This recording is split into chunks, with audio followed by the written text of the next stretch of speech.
Hi you guys, hope you all are having a great day. Don't forget to subscribe and all the links are down below. So today's video, I'm going to bring you kind of like another battle of the brows. I had done a battle of brow pencils, so now I'm going to just compare the Anastasia Dipbrow Pomade to the Nyx Tame Frame Brow Pomade. So let's get right into it.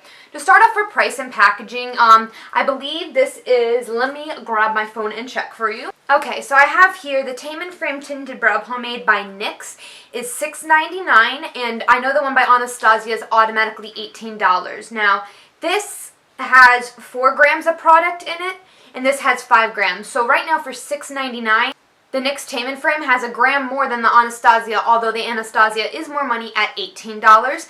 The Anastasia is a glass jar, where the Tame and Frame is plastic, and it's relatively the same thing with a cap that screws on and off. Okay, now number 2 for colors. The Tame and Frame, NYX Tame and Frame, I don't know if this is the same as the micro brow pencil, only comes in 6 shades, where Anastasia's, I believe, comes in 11 shades. So Anastasia has a lot more shades. They have cool tone, warm tones, neutrals, reds, grays, dark browns, blacks, blondes. It has everything, where there's only about 6 for NYX Tame and Frame. Now, I have pretty dark eyebrow hair. Although naturally my hair is more on the warmer side, because I always dye it, it usually tends to stay as a neutral or dark cool tone brown. But my eyebrow hairs have always been almost black, like a really dark cool tone brown. I pick my eyebrow product to always be on a neutral, the cool side, to match my eyebrow hair, because if it's too warm, it comes out almost a little bit reddish, and my eyebrows are not reddish. So for the Dipbrow Pomade, I am in dark brown, and for the NYX Tame and Frame, I am in Espresso, which they're relatively, if you look at them, the same color, but this one just happens to be a little bit lighter than the Dipbrow Pomade. Now, I am also Espresso in the microbrow pencil for NYX, and I don't purchase the Anastasia Brow Wiz, so I really can't compare. So for colors, Anastasia wins. Now for wear time, I can't even give you a wear time for the NYX Tame and Frame. Why? Because it didn't last on my eyebrows at all. This was the issue. I would dip my brush into it, which I can probably dip like the top of my nail, and as you can see, it just completely disappears almost. So every time I've ever applied it with an angled brush onto my eyebrow, all I have to do is go like this, and the entire line or the little hair strokes I had drawn were completely smudged and gone. When I started applying my makeup, I'm really not that oily. I wait for a couple hours after I apply my makeup for my oil to really come out. So I don't know why my Tame and Frame, the brow pomade from NYX, goes so fast, but then all I have to do is go like that and it disappears. Where the Anastasia's wear time, I would say, is about 12 hours, because it's almost completely waterproof. So when I apply it on, I can go in the water. As long as I'm not rubbing my eyebrows, it really stays. And the same thing, so if I just apply my Dipbrow Pomade in the morning and I go like this, it really won't, it maybe faded a little bit as if I'm patting it, but it doesn't completely disappear on my face.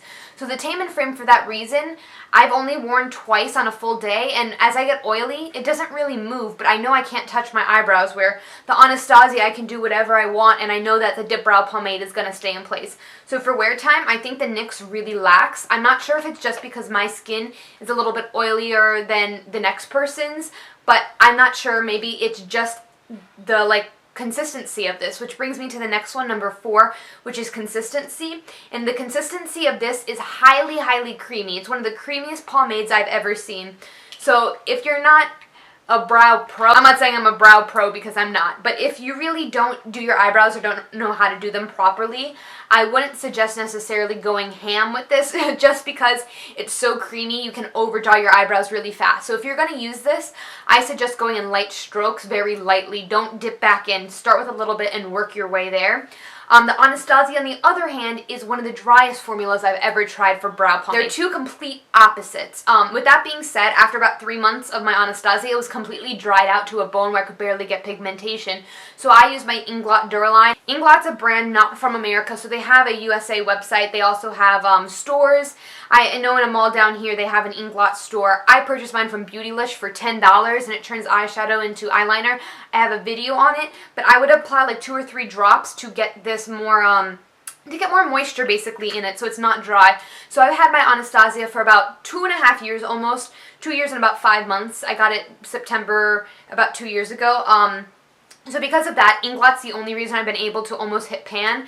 I actually can see part of the jar at the bottom, but the only reason I was able to get through that without it drying out is because I would add Inglot. So for that reason, it's really, really dry. So just beware, if you don't have anything to mix in with it, I suggest making sure the cap is sealed really tight because it is a drier formula. But the pigmentation is still there. This is so creamy that I feel like it just like slides right off. Maybe it's not, maybe I haven't given it enough time to set, but whatever the case may be, it's very creamy. For other and personal, I really have no other thing to say. I always prefer to get my brow stuff from Anastasia because brows are very important to me.